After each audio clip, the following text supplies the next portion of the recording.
சென்னை திருவொற்றியூரில் பொதுமக்கள் செலவு செய்து உருவாக்கிய விளையாட்டு மைதானத்தை இடிக்க சதி செய்து திமுகவினர் அராஜகம் செய்து வருவதாக பொதுமக்கள் பரபரப்பான குற்றச்சாட்டை முன்வைத்துள்ளனர்.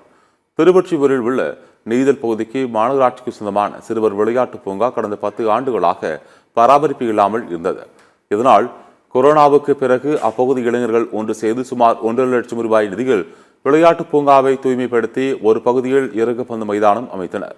இதில் சிறுவர்கள் முதல் பெரியவர்கள் வரை விளையாடி வரும் சூழலில் உடற்பயிற்சி மையம் அமைக்க திட்டமிட்டுள்ளதாக கூறப்படுகிறது.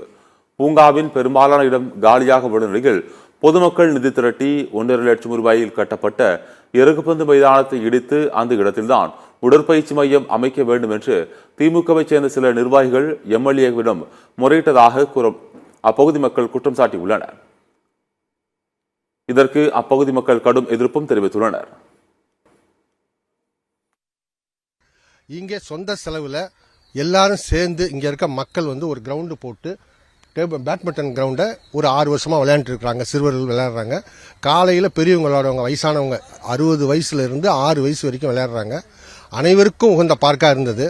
இதை கார்பரேஷனில் இப்போ ரெனோவேஷன் ஒர்க்குன்னு சொல்லிட்டு எல்லா இன்ஸ்ட்ருமெண்ட்டும் கொண்டாந்து இங்கே போட்டிருக்காங்க. ஒரு சின்ன பார்க்கில் இவ்வளோ இன்ஸ்ட்ருமெண்ட்டை போட்டு நெருக்கடியை உருவாக்குனாங்க. இருந்தாலும் கூட அது விளையாடுறதுக்குன்னு ஒதுக்கப்பட்ட இடம் இன்னும் இருக்கிறதுனால அதை தொடர்ந்து விளையாட்டு இருந்தாங்க. அந்த விளையாட்டு கிரவுண்டை இப்போ உடைக்கணுங்கிற ஒரு நோக்கத்தில் இப்போ அதை சில பேர் இங்கே இருக்கிறவங்களே தூண்டி விட்டதுனால அந்த பார்க்கை உடைக்கணும்னு சொல்லிட்டு கார்பரேஷன் சொன்னாங்க. கார்பரேஷன் ஜோனல் ஆஃபீஸர்கிட்ட இது சம்பந்தமாக லெட்டர் கொடுத்துருக்குறோம். தேவையற்ற இன்ஸ்ட்ருமெண்ட்டை எங்கேருந்தோ கொண்டாந்து தேவைக்கு அதிகமான இன்ஸ்ட்ருமெண்ட்டை இங்கே போட்டிருக்கிறாங்க. இதை கேட்க போனால் நீங்கள் உங்களுக்கு தெரியுமா அப்படின்றாங்க. இதுக்கு எப்போ விடிவு காலம் வரும்னு தெரியல, எதிர்நோக்கி இருக்கிறோம்.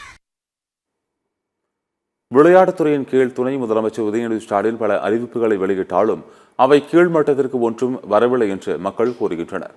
அரசின் திட்டங்கள் தங்களுக்கு கிடைக்கவில்லை என்பதால் தாங்களே கட்டிய விளையாட்டு மைதானத்தை இடிக்க திமுகவினர் அரசு அதிகாரிகளுக்கும் நெருக்கடி கொடுப்பது ஏற்புடையது இல்லை என மக்கள் குமுறலை வெளிப்படுத்தியுள்ளனர்.